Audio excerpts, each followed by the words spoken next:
Olá, o meu nome é Paulo Cogos, bem-vindos ao canal Ocidente em Fúria, mais exatamente a minha segunda aula do curso de História da Filosofia.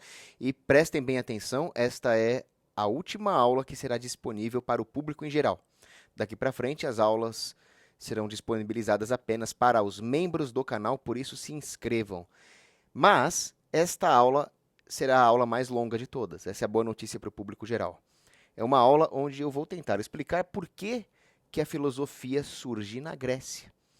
E isto vai ser essencial para compreender todo o desenvolvimento histórico da filosofia até o período atual.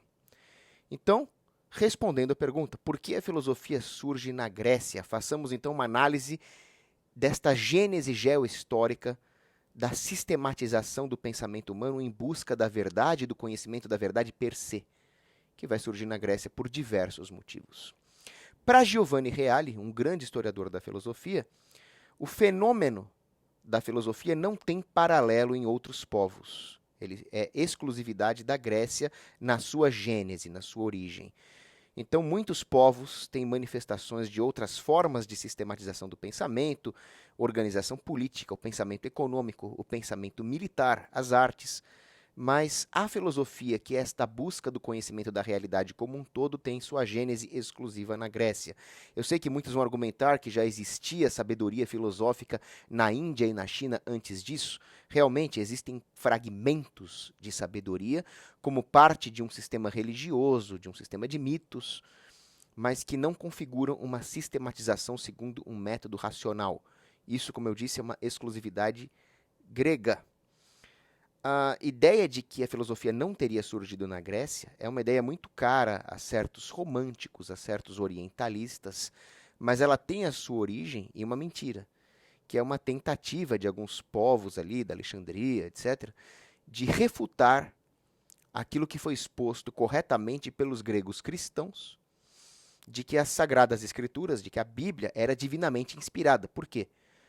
Porque todas as premissas filosóficas na Bíblia são consistentes. Elas se valem das categorias essenciais da lógica surgida no pensamento clássico grego. Então, os inimigos da cristandade jamais poderiam refutar o fato de que as Sagradas Escrituras têm inspiração divina, a não ser que eles negassem a própria filosofia grega.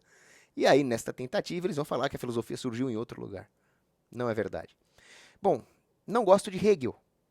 Hegel é cheio de defeitos. Mas Hegel fala que o espírito absoluto, não existe um espírito absoluto na concepção hegeliana, né, o que existe é a Santíssima Trindade, mas enfim, Hegel fala que esse espírito absoluto vai se manifestar de três formas: a arte, a filosofia e a religião. Como uma análise sociognosiológica, Hegel não estaria tão errado assim, porque de fato o homem procura a verdade através de uma aferição dos seus três grandes atributos, né? A verdade em si, aquilo que é verdadeiro, aquilo que é belo, a beleza, e aquilo que é bom, aquilo que é moral. E o homem, ele possui intelecto, vontade e afetividade. Então, pela sua afetividade, o homem vai formar o seu imaginário, e ele tem contato com a verdade através do seu atributo da beleza, muito bem expresso pela arte, que vai incitar a nossa imaginação. A dimensão intelectual, através da razão, vai buscar uma sistematização científica, que é o caso da filosofia. E a nossa vontade vai se inclinar àquilo que é bom através de uma religião, um religar-se a Deus. E por isso mesmo, estes três conceitos de arte, filosofia e religião são essenciais para explicar o pensamento de um povo. Para explicar a origem da filosofia na Grécia, nós vamos nos valer de uma análise geohistórica da sua arte, da sua religião, né, e das características sociais, econômicas e políticas que propiciaram o desenvolvimento deste sistema de pensamento, deste método que é a filosofia, a busca pela verdade per se, usando como método a razão. Desenvolvimento social, político e econômico da Grécia. Vejam aqui o mapinha que eu tenho atrás de mim. Não sei se dá para enxergar, aqui tem um pouco de reflexo da lâmpada. Aqui nesse mapa eu mostro a Ásia Menor. Aqui a Ásia Menor, que hoje corresponde ao oeste da Turquia. Aqui nós temos a Península Grega. que é a Grécia moderna propriamente dita, e aqui, muito mal desenhada, tem a bota italiana, onde existiam as colônias gregas ali da Magna Grécia. Aqui o Adriático, o Mar Egeu, o Helesponto, que hoje Dardanelos, e aqui na Ásia Menor nós temos três grandes divisões: os dóricos, os jônicos e os eólios. E para finalidades de analisar a origem da filosofia, esta parte é muito importante, principalmente a cidade de Mileto, porque foi aqui que a filosofia surgiu. Se, como dizia Edmund Husserl, né, as origens do Ocidente espiritualmente falando remontam à sistematização do pensamento grego, a filosofia grega, por sua vez, remonta aos jônicos, que por sua vez remonta à cidade de Mileto, e nós vamos explicar por quê. Mas eu também gostaria que vocês dessem uma olhadinha na linha do tempo da Grécia, que vai ser muito importante para entender essas questões sociais, políticas e econômicas. Então, a Península Grega sofreu muitas invasões ao redor do século XI a.C., principalmente pelos povos dóricos. E muito se diz que não houve uma desaculturação da Grécia, mas que isso levou a um rearranjo cultural caracterizado pela gradual substituição dos dialetos pré-clássicos por aquilo que viria a se denominar as linguagens clássicas mesmo, grego, como nós conhecemos. Por essa ocasião, os povos aqueus, fugindo dos dóricos, acabaram se realocando geograficamente e com isso espantaram os jônicos para a Ásia Menor. Então houve uma realocação dos povos, mas no final houve um certo surgimento de uma identidade grega, ainda que houvesse uma separação política. Essa separação política é muito importante, porque ela é uma condição para a liberdade, para a livre iniciativa que vai propiciar o surgimento da filosofia. Mas a ideia de uma identidade grega vai possibilitar um certo intercâmbio cultural e intelectual segundo um certo sistema.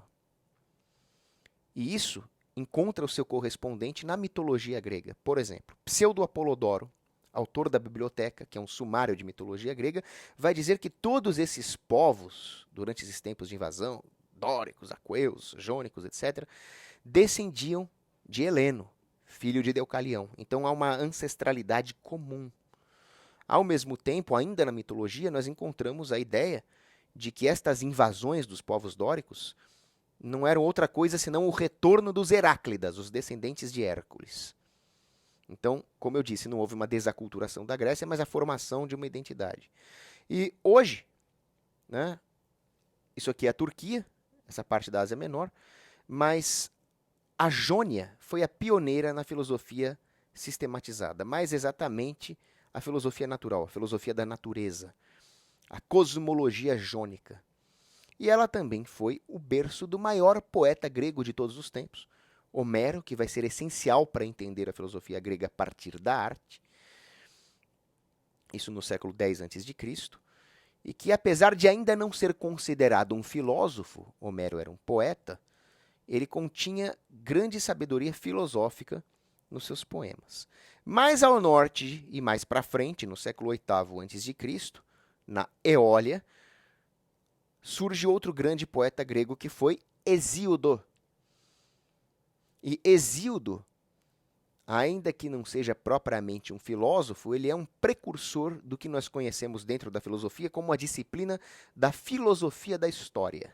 Isso é muito importante, porque Hesíodo discorre sobre as 5 idades da humanidade. A idade de ouro, quando os homens conviviam com os deuses, um equivalente a Adão e Eva no Jardim do Éden, e que vai decaindo. Ele tem uma visão muito pessimista da história, e eu não o culpo.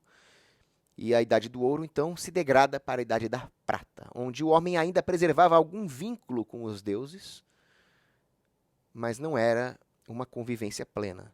Ainda assim, quando morriam, estes homens se tornavam espíritos abençoados no mundo dos mortos. Mas essa Idade da Prata decai para a Idade do Bronze, caracterizada pelos conflitos, pela desordem, pela guerra, pela fraude. E estes homens, então, iam para o Hades quando morriam. Então vem a quarta idade, que foi a única ocasião em que houve uma melhora em relação à idade pregressa, que era a idade heróica, onde todos aqueles tempos difíceis geraram homens fortes, heróis. E estes homens heróicos e virtuosos, quando morriam, iam para os campos elíseos. Mas então, a decadência da Idade Heróica, o homem atinge o fundo do poço com a Era do Xandão do STF. Quer dizer, a Era da Idade de Ferro, caracterizada pela desonra, pela miséria, pelo abandono de qualquer moral absoluta, lei do mais forte. E por esta ocasião os homens foram completamente abandonados pelos deuses, vivendo um inferno ainda em vida. Por que eu estou falando tudo isso sobre Hesíodo? Porque nós temos que entender nessa linha do tempo quando realmente surge a filosofia. E por quê? Homero, nos seus poemas, descrevia uma sociedade heróica, como que se remetendo à idade heróica de Hesíodo. Claro, ele veio antes cronologicamente, né? Mas nós podemos fazer essa abstração. E esta idade heróica, anterior ao surgimento da cosmologia jônica, ela colapsou. E Hesíodo já mostrava um período sombrio. Historicamente, agora saindo da mitologia e indo para a história, isso corresponde a quê? Nós temos a Idade do Bronze grega, que vai de 1600 a.C. até mais ou menos 1100 a.C. E depois, com a queda da civilização micênica, as invasões dóricas, começa essa Idade de Ferro, uma idade sombria, um Dark Age grego, que vai mais ou menos de 1150, 1100 a.C. até 800 a.C. Esse foi um período muito conturbado, onde houve uma certa ruptura com instituições políticas que a precederam, com certas aristocracias. Na Idade do Bronze, politicamente falando, existia a figura dos basileus, que alguns traduzem como rei. Mas o basileu não é exatamente um rei no sentido de um rei de um estado moderno. Ele era um primus inter pares, ele era um aristocrata. Ele pertencia a um colégio de basileus. Então ele não era um autocrata, não existia essa ideia de Estado moderno que manda completamente na vida do cidadão. Porém, com este período aqui da Idade do Ferro, estas aristocracias vão sendo derrubadas e surgem tiranos que abocanhavam enormes territórios. Então surge ali uma tirania que de vez em quando transita entre tirania e oligarquia, mas no final eram regimes mais tirânicos. E só mais tarde é que vai surgir realmente a cidade-estado grega, onde existia uma liberdade política nunca antes vista. Claro que depois ela também vai sofrer uma deterioração. Mas o fato é que à medida que esta idade terrível, a Idade do Ferro, vai chegando ao fim e vai começando o período arcaico, que vai de 800 a 490 a.C., e o período clássico segue ao período arcaico, acontece uma fuga dessa centralização política na mão dos tiranos, que propicia uma grande liberdade e que, por sua vez, propicia o surgimento da filosofia. Uma filosofia que vem como uma resposta, buscando aquelas virtudes encontradas na concepção homérica e virtudes que tentam se adequar a uma vontade divina também expressa nos poemas de Homero, e ao mesmo tempo que procura fornecer uma resposta para a exigência moral em Hesíodo, porque Hesíodo fala: não é possível que tudo se resuma à lei do mais forte. É preciso ter uma lei moral que tem que ser descoberta. Então a filosofia vem como uma resposta. Uma lei moral que nos guie no exercício das virtudes. Muito bonito isso, né? E durante esse período de maior liberdade, caracterizado por grande comércio, por descentralização, por uma incipiente indústria até de artesãos, há uma busca também por uma ciência. Porque os comerciantes precisavam fazer contas. Essa descentralização favorece ainda um intercâmbio comercial. Porque já que é tudo descentralizado, isso exige que as várias partes façam comércio entre elas, aquela coisa bem ropeana mesmo. Quanto menos governo centralizado, maior o comércio e a harmonia. Nos postos de triagem das colônias jônicas, especialmente em Mileto, há uma exigência de matemática, de exatas, de algum rudimento estatístico, que vai levar a um pensamento científico muito avançado. Tanto que os primeiros filósofos lá nessa região se dedicavam muito às questões da geometria. E, ao mesmo tempo, há um florescimento da cultura, da criatividade, das artes. Nas palavras de um grande filósofo alemão chamado Eduard Zeller, ele diz: toda essa cultura grega que floresce nesse ambiente de livre iniciativa, ela é ao mesmo tempo condição para a liberdade e fruto desta mesma liberdade, porque a liberdade vai aperfeiçoando a própria cultura. E estas colônias, a Magna Grécia, a Ásia Menor, distante dos centros de governo, são caracterizadas por grande liberdade política. E que depois, no período clássico, vai caracterizar a polis, Atenas, por exemplo, quando a filosofia atinge o seu apogeu, e o professor Giovanni Reale vai dizer: Atenas se torna a capital da filosofia por ser a capital da liberdade. Isso é maravilhoso. A polis, por sua vez, a cidade-estado grega no período clássico, ela não é uma limitação à liberdade do indivíduo, porque não existe nessa época a dicotomia que vai surgir com a falsa doutrina liberal entre indivíduo e comunidade. Então eles não são coletivistas, comunistas, nem são liberais individualistas. Porque fora dessa falsa dicotomia liberal, lá na cidade-estado grega, o indivíduo se via como planificado na sua comunidade, que era o seu horizonte de ação e de entendimento ético. Ele via a grandeza da polis como um reflexo da sua grandeza, o que vai influenciar pesadamente a tradição política grega, que por sua vez vai influenciar o pensamento político cristão, em São Tomás de Aquino, etc. Isso tudo é extremamente interessante. E aí os cidadãos jônicos viam nas leis ordenadas, nas leis morais, um reflexo de uma lei cosmológica. Então eles não viam a natureza como oposta às convenções morais humanas. Mas, pelo contrário, as convenções morais humanas deveriam, por sua vez, refletir a ordem que existe na natureza. E como a natureza pode ser sentida, a filosofia da natureza estuda os entes móveis, é natural que este tenha sido o primeiro objeto de estudo dos filósofos jônicos, que também eram chamados físicos, naturalistas, ou seja, a filosofia da natureza. E como a arte influencia tudo isso? Mais uma vez, remeto a Homero e Hesíodo. Nos poemas homéricos, nós vemos uma distinção muito grande em relação a certas obras épicas orientais, babilônicas, por exemplo. Na epopeia de Gilgamesh, babilônica, nós vemos ali monstruosidades, criaturas disformes, uma amoralidade do universo, porque o herói Gilgamesh acaba não obtendo a recompensa pela sua busca e é condenado ao medo da velhice e da morte. Então há uma desarmonia. Já no poema grego homérico, há o conceito de harmonia, de proporção, de medida que vai caracterizar o método racional da filosofia grega. O grande classicista Werner Jaeger, ele vai dizer que no poema homérico, cada evento tem a sua explicação, inclusive as motivações psicológicas. Tudo tem um princípio de razão suficiente. E tudo isso denota uma ordem do todo. A realidade é apresentada enquanto totalidade. A épica, né, a obra épica de Homero, vai apresentar esses conceitos pelo discurso mítico.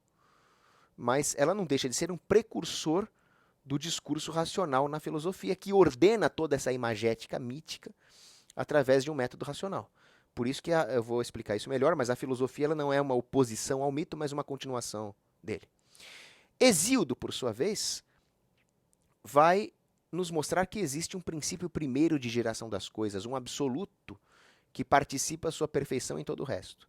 Isso não é tratado num sistema racional filosófico, mas através de toda essa imagética mítica. E, ao mesmo tempo, nesse período, outros poetas vão falar muito do conceito de justiça, que vai permear toda a filosofia grega. Por exemplo, Focílides fala que na justiça são compreendidas todas as virtudes. Ela vai nos dar toda a base para a filosofia moral grega. Eles vão até mais longe do que isso. Teógenes, um poeta de Megara, Arquíloco, eles falam muito na justiça como justa medida, como a harmonia do universo. A epítome de toda a harmonia do universo na justiça, e que está relacionada, no que tange a aplicação na vida humana, à prudência. E a religião? Onde entra a religião grega? Para estudar isso, temos que fazer rapidamente uma distinção entre a religião pública, que é aquela que nós lemos em Homero, em Hesíodo, o panteão grego que todos conhecem através da mitologia, e a religião dos mistérios, que eram ritos, cultos praticados de forma mais individual, de mais particular. Em comum, a religião dos mistérios particular e a religião pública tem o politeísmo. Mas as semelhanças acabam por aqui. Na religião pública grega, as coisas são explicadas através das potências divinas, chamadas numes. Então, os trovões são explicados pela potência de Zeus, as ondas e as marés pela potência de Netuno, de Poseidon, né, porque Netuno é um nome romano. Então vejam que é uma religião, a religião pública grega, uma religião naturalista, onde deuses e homens não diferem tanto qualitativamente, mas sim quantitativamente. No cristianismo nós temos uma diferença qualitativa brutal. Deus é o sumo bem, é infinito. Ele é criador e o homem é criatura. Mas na religião pública grega, os deuses diferiam dos homens quantitativamente porque eles eram mais potentes do que os homens, mas sofriam das mesmas paixões. E cabia aos homens honrar a sua própria natureza, assim como cabia aos deuses honrar uma certa natureza, um princípio que transcendia até os próprios deuses. Então, o que os deuses tinham de diferente dos homens na religião pública grega eram uma potência preternatural, que estava além da natureza humana, eles eram deuses, mas isso em relação à sua magnitude, não em relação a uma diferença qualitativa. Havia ainda o conceito dos daimons, que eram personificação de conceitos abstratos, ligados a atividades, a afetos humanos, né? Os daimon da justiça e da injustiça, da alegria, da tristeza, da preguiça, da laboriosidade. Isso era explicado por daimons, que eram transmitidos aos homens pelos deuses e correspondiam a uma certa atividade divina no homem. E eles poderiam ser bons, os eudaimons, eudaimonia, que é como Aristóteles chama felicidade. E existiam os daimons maus, os cacodaimons, que não tem nada a ver com o tomatão do jogo Doom. Mas até tem a ver, que são demônios, né? E mais tarde, Sócrates vai empregar essa palavra daimon como algo não personificado, mas como uma espécie de tato espiritual que guia o homem, protegendo-o contra atos contrários à sua natureza. Os romanos já vão ter uma concepção mais próxima dos gênios árabes, né? O Gini Locorum, entidades que protegiam os locais. Mas para os socráticos era algo mais próximo do que hoje nós poderíamos chamar da graça, né? Da ação de Deus no homem, que o guiava no que é certo, ou a influência demoníaca. Isso tudo eu falei da religião pública. Agora, em relação à religião particular, os vários ritos particulares dos gregos, o mais famoso deles é o orfismo, supostamente fundado por Orfeu. Também politeísta, ele partia de certos preceitos que também vão ter pesada influência no pensamento grego, especialmente platônico.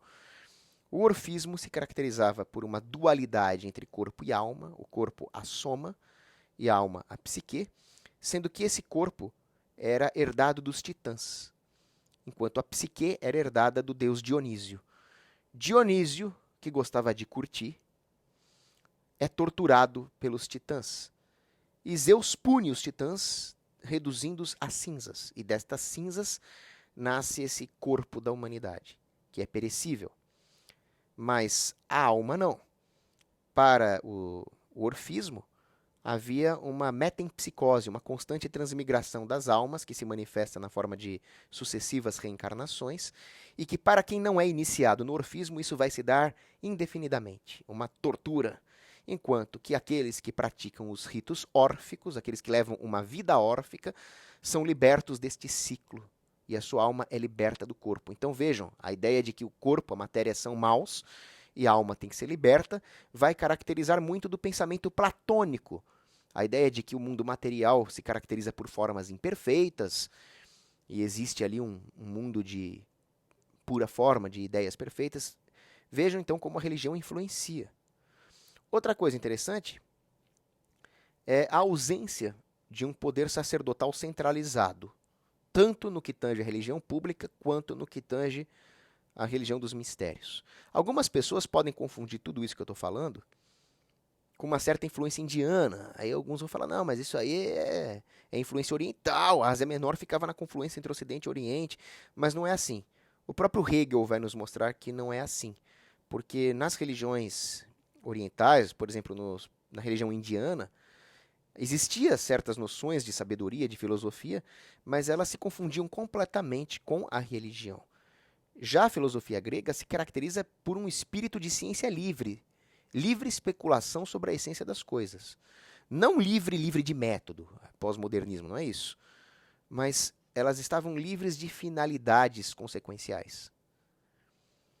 E isso porque não havia um centralismo de uma classe sacerdotal que contaminasse a filosofia grega com falsas doutrinas. Não havia guardiões dogmáticos, não havia um monopólio dos sacerdotes em ministrar celebrações, ofertas, o equivalente a um sacramento, né? Então alguns vão falar assim, mas Cogos, então se a filosofia surge como uma livre especulação porque a religião era descentralizada, a religião católica, que é dogmática, que tem um corpo central de sacerdotes, que tem a primazia papal, ela não seria ruim para a filosofia? Não, porque aí nós estaríamos fazendo uma falsa analogia. A religião católica, ela é a verdade última das coisas revelada por Deus, necessária à salvação. É o que São Tomás de Aquino fala sobre a teologia. E, ao contrário das falsas doutrinas que atrapalhariam o pensamento filosófico, a fé católica, sendo verdadeira, ela vai levar a filosofia à sua plenitude. Tanto é que São Boaventura escreve um livrinho maravilhoso chamado Redução das Ciências à Teologia. E ele comenta Tiago, capítulo 1, versículo 17. Toda boa dádiva e todo dom perfeito vem do alto e desce do Pai das luzes. Mas se justamente a filosofia é um método filosófico de achar a verdade, ela não vai contrariar a doutrina da verdade, né? Então, para comprovar o que eu estou falando, nós vemos que os gregos cometeram vários erros filosóficos brutais, gravíssimos, pela ausência de uma verdade divina revelada. Então, é claro, a filosofia surgiu na Grécia, os gregos têm uma contribuição inestimável.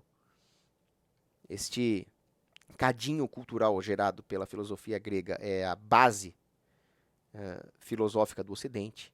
Foi, inclusive, essencial para a consolidação da doutrina católica.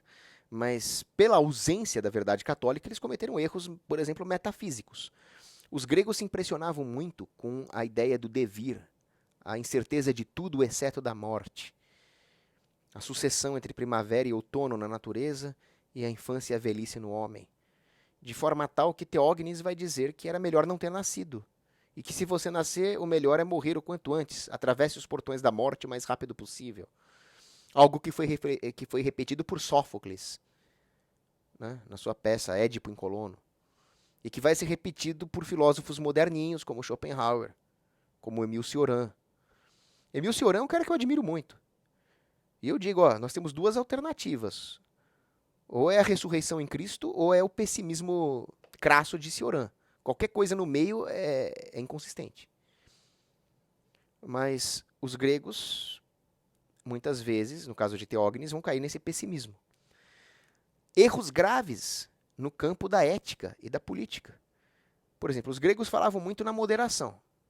E eles são pioneiros nas virtudes da moderação, da justa medida. Aristóteles fala muito disso na Ética Eudemo. Mas será que eles praticavam isso?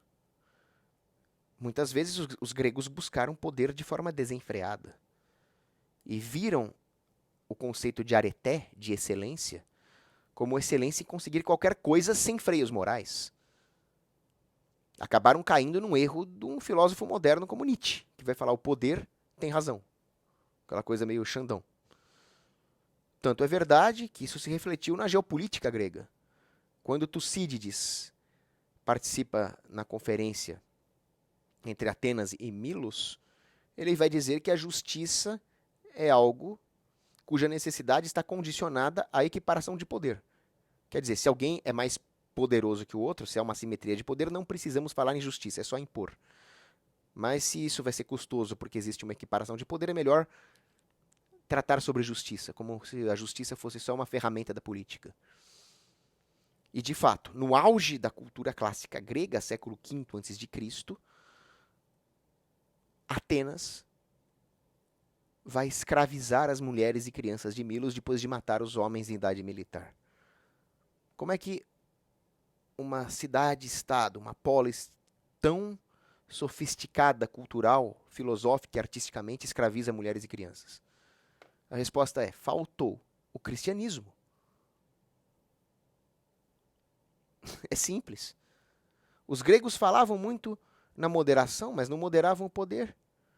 E às vezes viam a própria moderação como uma questão meramente consequencial, porque os gregos, ainda influenciados pelo mito, acreditavam que um homem que busca a eficiência e o poder sem nenhuma medida vai cair numa falta de humildade, uma híbris, que é uma insolência contra os deuses que vai despertar a vingança desses deuses. Então a moderação virou uma questão utilitária aqui. E de fato, quando os gregos que te criticavam uma atitude de vida dionísica, entrega aos prazeres da carne, do corpo, do sexo, da comida, entravam naquele transe dionísico, eles vão falar, não, nós temos que ter razão, prudência, moderação, que era aquele esplendor apolínico, vindo da luz da razão em Apolo. Mas por trás desse esplendor apolínico havia o uso da escravidão de outros povos. E por trás de todo aquele transe dionísico, havia um pessimismo que se segue à busca desenfreada por prazeres também. Isso é expresso em Eurípides, nas Bacantes, quando ele diz, a minha língua jurou, o meu coração não. Então o melhor conselho que eu dou a um homem razoável é não acredites numa mulher, ainda que ela esteja a dizer a verdade. Porque tudo é mudança, tudo cede o seu lugar e desaparece. Então depois dos prazeres vem a prostração, o pessimismo, a falta de sentido. E aí os gregos ficavam muito nessa dicotomia. O racionalismo apolínico, sucedido pelos prazeres dionísicos, depois volta para o apolínico, mas não havia uma harmonia entre essas duas coisas. Quem realmente vai moderar o apolínico com a paixão ética? A disposição de sofrer pelo que é moral? Quem vai moderar os prazeres, o dionísico, pela prudência racional sem cair num racionalismo? Só tem um sistema filosófico que faz isso. É o cristianismo. Eu não sou católico à toa. A minha fé não é cega. Então, tudo isso eu quero dizer que a filosofia grega, ela é pioneira, mas não é absoluta. Há erros que só vão ser superados pela fé cristã. Inclusive, agora eu me considero nesse campo, sobre a subordinação da filosofia em relação à teologia, eu sou adepto de São Boaventura, não de São Tomás de Aquino, embora eu seja tomista em muita coisa. Porque São Boaventura vai subordinar uma coisa à outra. Ele vai se libertar do excesso de materialismo aristotélico em São Tomás de Aquino e subordinar tudo à teologia. Então, é com isso que eu vou dar todo o meu curso de História da Filosofia. Já tratando o sistema filosófico cristão como o auge do pensamento humano. Esse é o ethos do meu curso de História da Filosofia. Ô, Siri, fica quieta que eu estou dando aula aí. Muito bem. Qual é então essa genealogia do pensamento filosófico, não em relação às questões geográficas e históricas, mas em relação às suas explicações mais antropológicas? Para Aristóteles, a filosofia nasce do maravilhamento, do espanto, do taumaisen, o espanto do ser social diante da infinitude do ser. O ser que causa este maravilhamento no homem e que desperta o desejo dele de conhecer o ser. Por isso Aristóteles vai dizer, diante do maravilhamento, o homem se inclina a saber. É da natureza do homem aspirar ao saber. Por isso esse maravilhamento ele é impossível de ser eliminado, porque é o ser que o causa, e ele é irrenunciável porque é da natureza humana querer saber. O homem não pode rejeitar este saber sem se mutilar na sua natureza. Agora, a condição originária da filosofia é o mito, a mitologia. Porque diante do maravilhamento de um ser, e cuja essência é inefável, o próprio São Tomás de Aquino vai falar que Deus é inefável, a primeira resposta do homem, antropologicamente falando, é a mitologia, o mito. Por isso que antes da cosmologia jônica, vão surgir as teogonias, né? A genealogia dos deuses. Vão surgir em Hesíodo, em Homero, etc. Mas vejam que o mito e a filosofia têm o mesmo objetivo, que é dar respostas para essas verdades. Se é da natureza de um animal racional como o homem filosofar, também é da sua natureza narrar mitos, porque o homem é um animal diegético. Ele narra histórias. Vejam que diegético não é dietético, porque se a natureza do homem fosse dietética, não estava assim, né? Mas é da natureza de todos os povos, inclusive, narrar histórias. Porque estas histórias nos dão uma experiência estética e imaginativa que alimenta o nosso imaginário. E é essencial para formar a cultura de um povo, para forjar valores comuns, para condensar e organizar experiências na forja de todo um substrato sociológico, que no caso específico da Grécia, é um substrato que propicia o despertar filosófico. Agora, o homem, ele precisa de exemplos daquilo que é universal. Por exemplo, quando nós falamos no amor materno. O amor materno. Nós podemos mergulhar na essência do amor materno? É difícil. O mito vai nos dar um exemplo disso. O amor de Deméter por Perséfone. E o heroísmo? O que é o heroísmo? Bom, Aquiles. Claro que isso não é uma definição filosófica rigorosa. Se Sócrates me falasse, define heroísmo, eu falasse, heroísmo é Aquiles, ele ia me dar uma bronca. Mas Aquiles, embora não sirva para a filosofia, serve para que os povos internalizem pelo imaginário esta experiência social do que poderia ser um exemplo de herói. Então, isso vai formar todo um depositório da cultura grega com suas especificidades.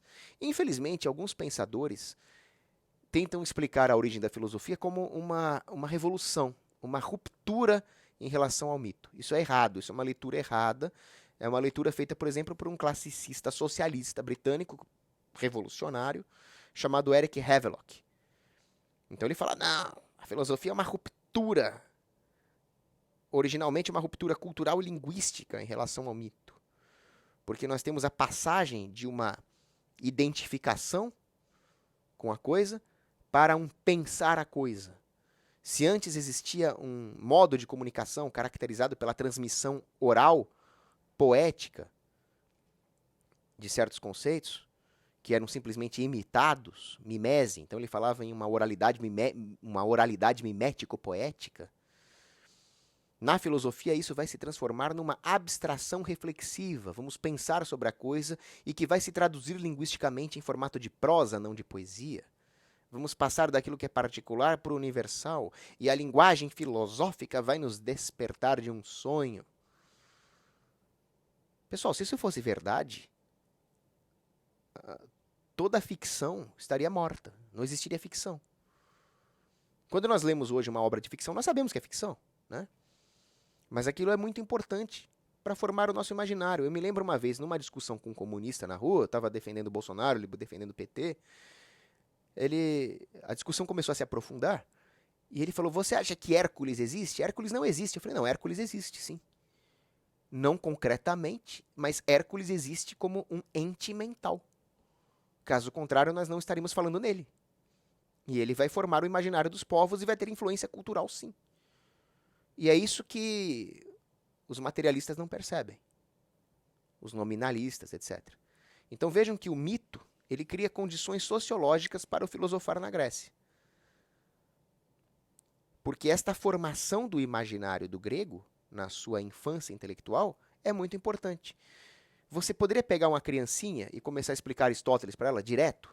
Ô molequinho, senta aí, vou te falar da metafísica em Aristóteles. Não é assim. É preciso formar o imaginário do moleque com boas histórias, com boas narrativas. E na infância intelectual do povo grego também foi assim.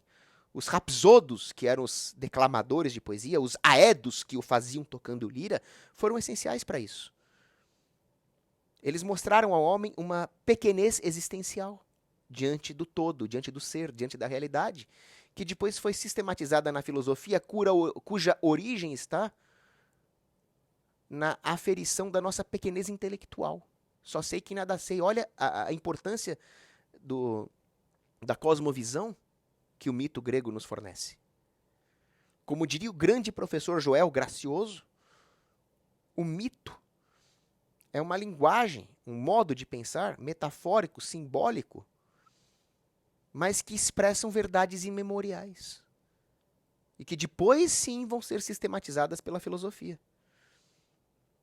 Nós não podemos desprezar o mito. Então é por isso que muito se fala no filomito, aquele que é afeito ao mito. E existe o filósofo, aquele que é afeito, que gosta da sabedoria. Só que os dois têm a mesma inclinação à verdade por métodos diferentes. Tanto o filomito quanto o filósofo querem se inclinar à verdade, participar da realidade através de uma metalepsis. Uma metalepsis é uma transposição. Nós transpomos o nosso intelecto intuitivo, o nosso nous, ao objeto, o noeton, de forma que eles sejam a mesma realidade que nos abarca. Esse conceito de transposição está tanto no mito quanto na filosofia. Essa participação na realidade. Tanto é que se você pegar essa metalepsis no contexto da linguística, como figura de linguagem, ou em narratologia como um estilo textual, nós vamos ver também o conceito de participação na realidade.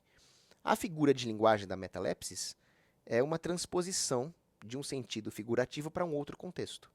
Por exemplo, na história do Dr. Fausto, de Christopher Marlowe, a trágica história do Dr. Fausto, ele fala sobre a face que lançou 1000 navios, numa clara referência a Helena de Troia, que despertou uma guerra e fez com que Menelau mandasse os navios gregos para cima de Troia. Então aqui nós temos uma metalepse, é uma transposição. Então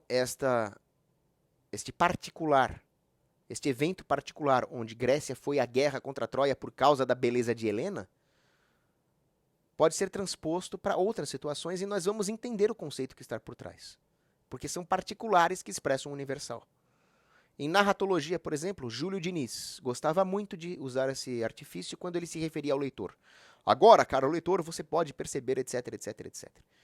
O que é isso? É o leitor participando da história. E como ele pode participar, como que alguém concretamente, num período atual, pode participar de uma história de personagens fictícios em outra época, em outro lugar, se não pela comunhão que existe com conceitos universais. Tanto o mito quanto a filosofia buscam isso. E justamente, filosofia, amor à sabedoria, o que é este amor senão o desejo de estar em comunhão com a sabedoria, com a realidade em si, que abarca tudo, o universal e o particular. Por isso que se diz que a cosmologia jônica, ela é a continuação da teogonia hesiódica, em Hesíodo. E eles vão começar a pensar na filosofia natural, que estuda os seres variáveis, não aquilo que transcende ao próprio mundo físico, os seres mutáveis, porque é natural que seja assim. O conhecimento, para Aristóteles, começa com aquilo que nós percebemos através dos sentidos. Então é natural que a primeira filosofia, na ordem cronológica, tenha sido a filosofia natural. E é natural ainda que o homem venha a ter pensado a realidade primeiro pelo mito e depois pela filosofia. Mas a filosofia, diferente de outras ciências que buscam a verdade, ela busca a verdade no todo. Por exemplo, a biologia busca a verdade? Sim, a biologia busca a verdade, sem sombra de dúvidas. Mas ela não busca toda a verdade. Ela busca algumas características que se manifestam no mundo físico dos seres vivos. Ela não está preocupada, não é do seu escopo, compreender a realidade como um todo, nem como a biologia se encaixa no resto da realidade, a não ser aqueles encaixes, aquelas conexões que dizem respeito ao seu escopo, ao escopo da biologia. Já a filosofia, ela tem como objeto de estudo a realidade una. Ela não busca entender só os particulares. Ela busca entender a causa das coisas, os princípios das coisas. Mas, ao mesmo tempo, a filosofia vai perceber que a realidade não é um monolito. Aqui ela difere completamente das religiões orientais, porque nas religiões orientais, no hinduísmo, por exemplo, existe um princípio monolítico que tudo abarca. E nós sabemos que não é assim. Deus é uma substância simples, indivisível. Ele se manifesta através das 3 pessoas da Trindade. São 3 pessoas diferentes, Pai, Filho e Espírito Santo, mas todos eles têm a mesma substância. Diferente do que os arianos pregam, Jesus Cristo, Deus Filho, É tão Deus quanto Deus Pai. Agora, as criaturas são qualitativamente diferentes. Completamente diferentes do Criador. Não é o mesmo princípio como pregam as religiões orientais.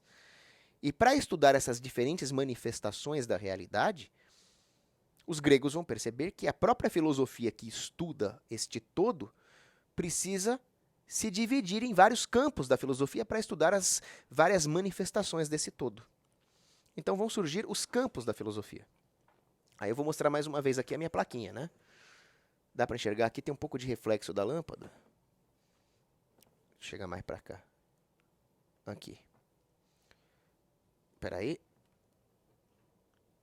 Ok. Então, eu vou dizer o seguinte, claro, os gregos não chegaram a todas as conclusões que eu vou mostrar agora. Mas nós temos no princípio de tudo a teologia. A verdade última das coisas revelada por Deus necessária à nossa salvação. Mas esta realidade toda vai se manifestar em muitos aspectos de forma que possa ser compreendida racionalmente. Porque a teologia é Deus, é a verdade vinda de Deus para o homem, mas a filosofia é a busca do homem por essa verdade através do método racional. E a filosofia vai estudar estes três grandes atributos da realidade: a verdade, a justiça e a beleza. E haverá campos da filosofia para cada um desses atributos.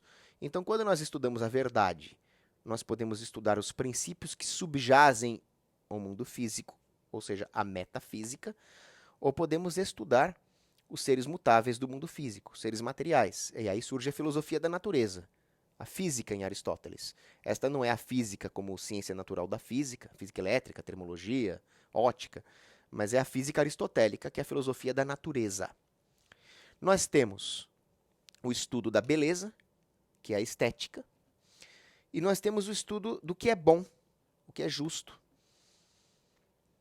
E é o campo da ética. Alguns autores dividem em ética propriamente dita, que é o estudo do que é bom, enquanto atitude individual do homem, e o estudo de como o homem deve se portar associado a outros homens, que é a política. Mas como o homem já é um animal social, eu prefiro seguir ali mais a doutrina aristotélica, onde não havia esta grande distinção entre ética e a política, mas a política seria um ramo da ética. E como o homem conhece tudo isso? Como o homem vai descobrir quais são os métodos da metafísica, da ética, da estética?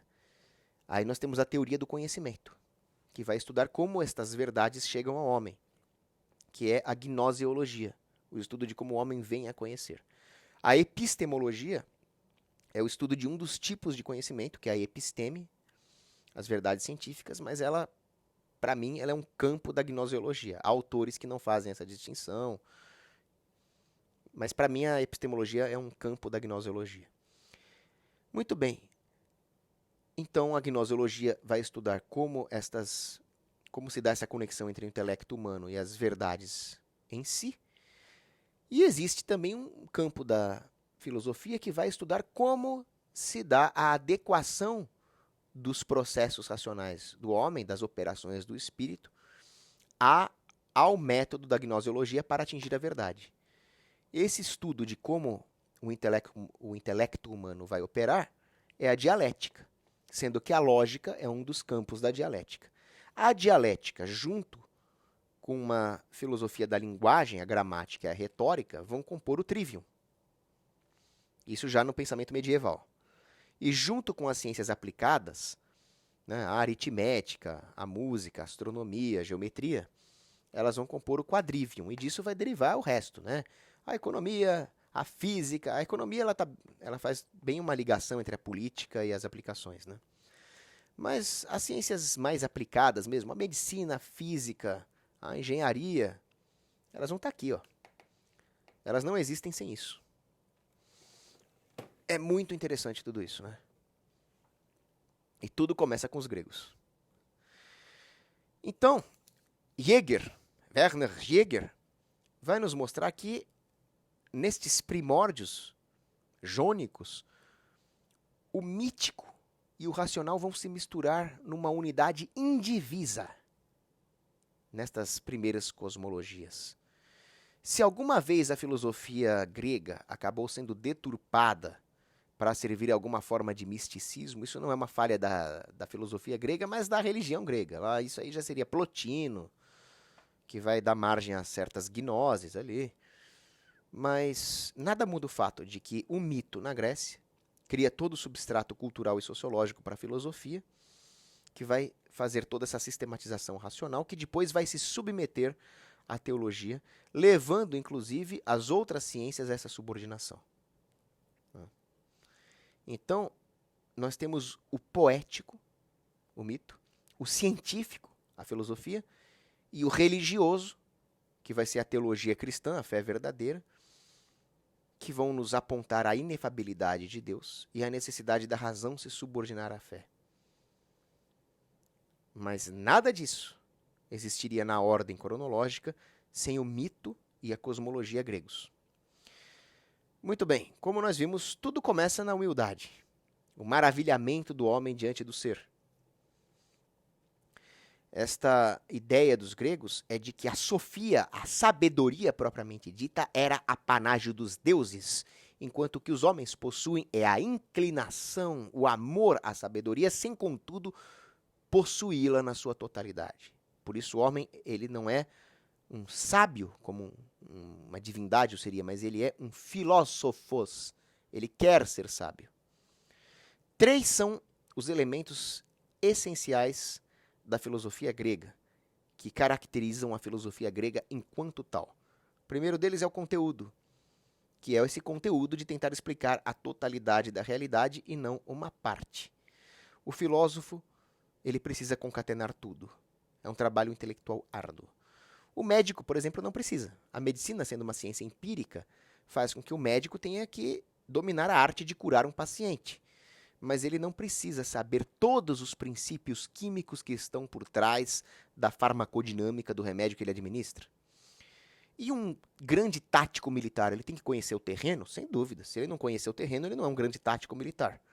Mas ele não precisa saber como uma determinada formação rochosa foi parar lá. Se foi por sedimentação, se foi por intrusão, se é uma rocha metamórfica.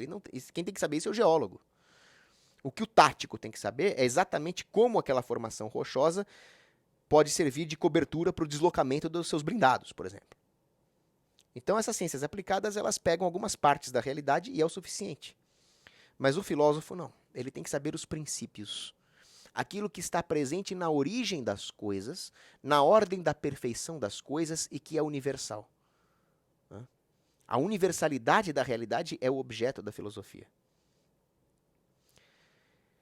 Segundo elemento da essência da filosofia, o método. É o método racional, é o logos. Por isso mesmo ela se submete à teologia, porque ela sabe qual é o escopo da razão. Ela não tenta explicar aquilo que transcende a razão. Mas ela investiga, sim, as causas da realidade inteira, dentre essas causas, aquelas que podem ser investigadas racionalmente. E o terceiro elemento é o seu escopo. Qual é o escopo da filosofia? Isso é muito interessante. A filosofia tem como escopo o conhecimento por si, a contemplação da verdade por si. Ela é uma ciência livre. Ela não está subordinada a outras finalidades. Ela não está subordinada às causas finais das artes técnicas. Ela não tem como objetivo aumentar o PIB da economia, por exemplo. Né? E ela também não tem como objetivo a salvação das almas.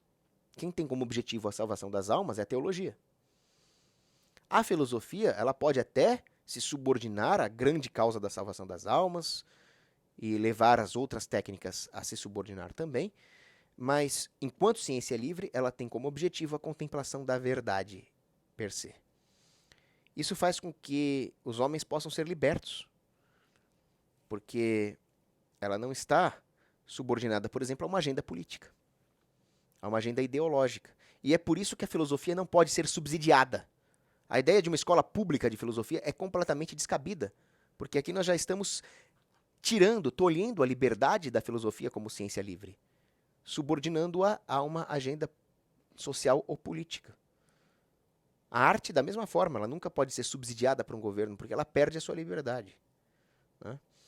E outra coisa importante, a filosofia e a arte também, elas se desenvolvem quando há condições materiais previamente satisfeitas. Ninguém vai pensar em filosofia e arte passando fome. Se você está passando fome e sede, você vai se preocupar com a técnica de caça, com a técnica de agricultura. A filosofia e a arte florescem quando condições materiais são previamente satisfeitas. E nós sabemos que esse negócio do Estado intervir na economia para subsidiar isso ou aquilo vai reduzir as condições materiais necessárias para que a verdadeira filosofia e a arte livres surjam. Por isso Aristóteles vai dizer, as ciências práticas, as artes técnicas, etc., são até mais necessárias, mas não são superiores à filosofia. Então vejam, claro que as filosofias são superiores, mas o próprio Aristóteles reconhece que algumas coisas são mais necessárias. A agricultura é mais necessária para quem está com fome. Se a sua civilização não tem o que comer, dedique-se à agricultura.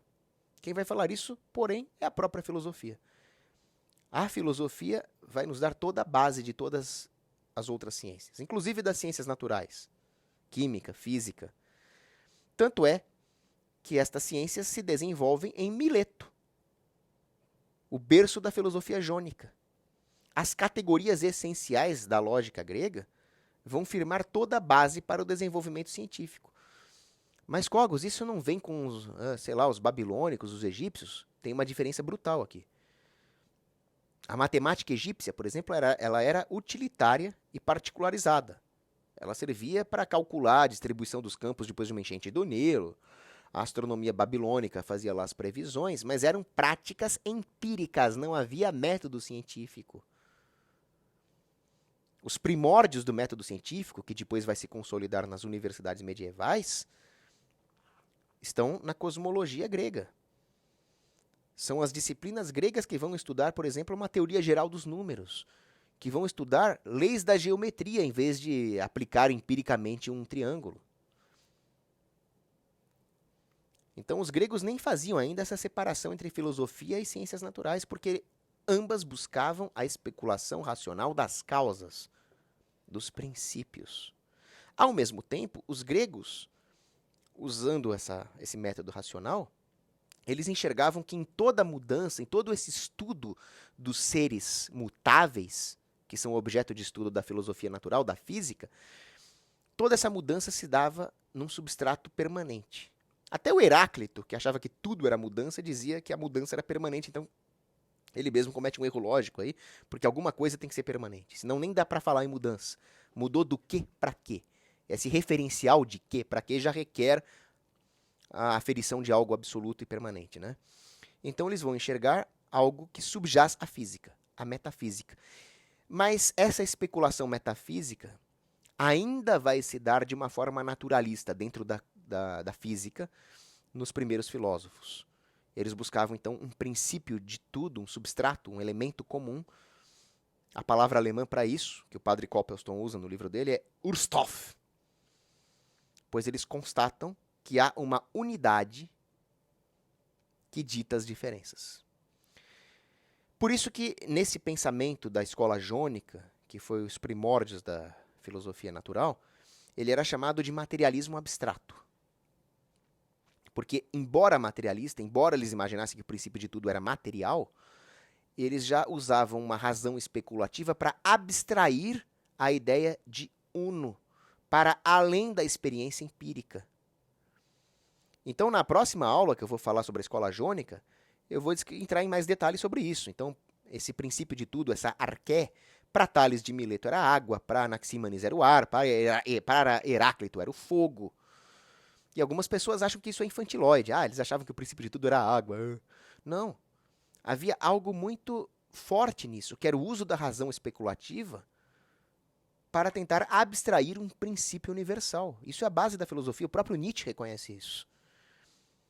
Há, subjacente a esse pensamento, a ideia de ordem, de equilíbrio.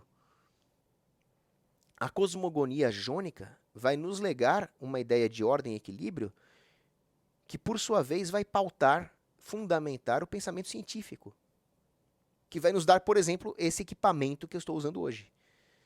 Esse microfone que eu comprei aqui, esse headset altamente tecnológico, que está propiciando aí um som de qualidade, eu comprei por R$600. Vocês puderem mandar um superchat aí para compensar, Eu estou fazendo o meu melhor aqui para dar essa aula. Mas isso aqui é fruto de engenheiros eletrônicos, que por sua vez é fruto de físicos, que por sua vez é fruto do método científico medieval, que por sua vez é fruto da cosmogonia lá em Mileto. Não é maravilhoso isso? Né? Então a ciência ela não é como os cientificistas racionalistas pós-moderninhos imaginam, uma ciência anárquica, anômica, mas ela se submete a uma ordem metafísica, ela se submete à filosofia. E essa é a gênese do pensamento filosófico. Agora, na próxima aula eu vou falar da escola jônica, a próxima aula é só para membros do canal, mas eu já vou adiantando aqui uma certa historiografia da filosofia grega. No século VI a.C., que foi a época de Tales de Mileto, surge a filosofia propriamente dita. Tales de Mileto é considerado o primeiro filósofo. E ela vai até o ano exato de 529 d.C., quando o imperador bizantino Justiniano mandou fechar a Academia de Atenas. A Escola de Atenas, a Academia Platônica, que é aquela que nós vemos na famosa pintura de Rafael, que tem os filósofos discutindo ali. Aquilo é a Escola de Atenas, a Academia Platônica. E o Justiniano, de uma forma bem condenável, puritana, ali, mandou dispersar as escolas pagãs. Então a filosofia grega vai do século VI a.C. até o século VI depois de Cristo e se divide em vários períodos. Né? O primeiro período é esse período naturalista do pensamento da física, da filosofia natural, que vai aí do século VI a.C., dá para ver aqui? Deixa eu ver se não está dando reflexo. Ah, dá. Até o século V antes de Cristo. Muitas são as escolas que surgem nessa época. Nós vamos estudar cada uma delas em detalhes, para quem for membro do canal, é claro. Nós temos os jônicos, os pitagóricos da escola itálica, né? Aqui a Magna Grécia, falei a Itália, né? Mas nós temos os eleatas, os pluralistas. Dentre os pluralistas nós temos os atomistas, né? Que vão desenvolver o conceito do átomo, como Leucipo e Demócrito. Nós temos os quatro elementos em Empédocles. Nós temos os ecléticos, Diógenes da Polônia, Arquelau de Atenas. E o que eles têm em comum? Eles se dedicam principalmente a problemas de ordem cosmológica, o estudo da natureza. Aí nós temos um período, já aqui no período clássico, que é o século IV antes de Cristo, que é o auge da filosofia grega, que é caracterizado pelo estudo dos problemas metafísicos, né, que é um período chamado socrático. E nesse período já surge ali um certo estudo humano no debate entre Sócrates, que buscava a verdade propriamente dita, e os sofistas, que se dedicavam mais às questões relativas ao discurso. E no período pós-socrático, que vai aqui do IV a.C. até o VI depois de Cristo, os filósofos se dedicam mais a problemas de ordem moral. E aí nós temos também várias escolas, né? O cinismo, o estoicismo, o epicurismo, o ceticismo. E temos ainda o neoplatonismo. O neoplatonismo vai surgir mais tarde em relação a esse período. Ele vai surgir ali junto com uma fase mais avançada da patrística. E aí começam vários debates entre os gnósticos de inspiração neoplatônica e os filósofos cristãos. O período helenístico da filosofia grega, aí é uma subdivisão que nós também vamos estudar. Ele começa com a morte de Alexandre Magno, em 323, e convive com a patrística. Né? O período helenístico é justamente essas escolas que eu falei, cinismo, estoicismo. Mas aí eu vou entrar nessa discussão que é muito interessante entre esses debates de platônicos e neoplatônicos. Vamos falar um pouco também da patrística, vamos caracterizar os períodos da divisão da filosofia patrística, que é a filosofia cristã. Vamos ver o período antiniceno, que vai dos primórdios do cristianismo até o Concílio de Nicéia em 324, caracterizado pela defesa do cristianismo contra vários hereges. Depois o período niceno, que é o apogeu da patrística, que vai do Concílio de Nicéia até mais ou menos a morte dos grandes filósofos desse período, Santo Agostinho, São Pedro Crisólogo, Quod vult Deus. Esse é o nome mais chá de Based Red Pill que eu já vi alguém ter, né? Imagina, o cara se chama Quod vult Deus. Aquela que é a vontade de Deus. Foi um grande pensador também. E aí nós temos esse período que vai de 450 até o século VIII, que é o período final da patrística, que termina no Ocidente com a morte de São Gregório Magno e termina no Oriente com a morte de São João Damasceno. E aí termina a filosofia antiga, e aí nós já entramos no período medieval. Esse período de filosofia antiga corresponde no livro do Padre Coppelston, até aqui que eu marquei, ó. Eu tirei o marcador de página. Vai até a página 582. Então, filosofia antiga vai até aqui, pessoal. Esse é o curso de filosofia antiga que eu vou dar.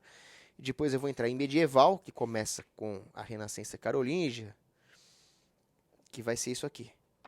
E eu pretendo dar isso aqui ao longo de 2023. Depois nós vamos entrar na filosofia moderna. Então, pessoal, espero que vocês tenham gostado desse introito aqui de 1 hora de como surgiu a filosofia. Esse é o último vídeo do curso disponível para o público geral. A partir de agora, nós vamos ter aulas apenas para os membros do canal. E a aula 3 vai ser sobre os primeiros filósofos da escola jônica, Tales de Mileto, Anaximandro e Anaxímenes. E depois eu vou fazer também um apêndice, antes de prosseguir, sobre as origens filosóficas, as origens da sabedoria filosófica na Índia e na China. Vou falar rapidamente do pensamento indiano e chinês só para dar uma situada histórica, mas não vou entrar em detalhes mesmo porque não é a minha especialidade, eu não entendo muito disso. E aí eu continuo nesse veio greco-romano medieval o resto do ano. É isso, pessoal. Deus abençoe vocês, um grande abraço e até a próxima aula. Virem membros do canal para acompanhar o curso. O curso vai estar disponível para todas as categorias de membros do canal.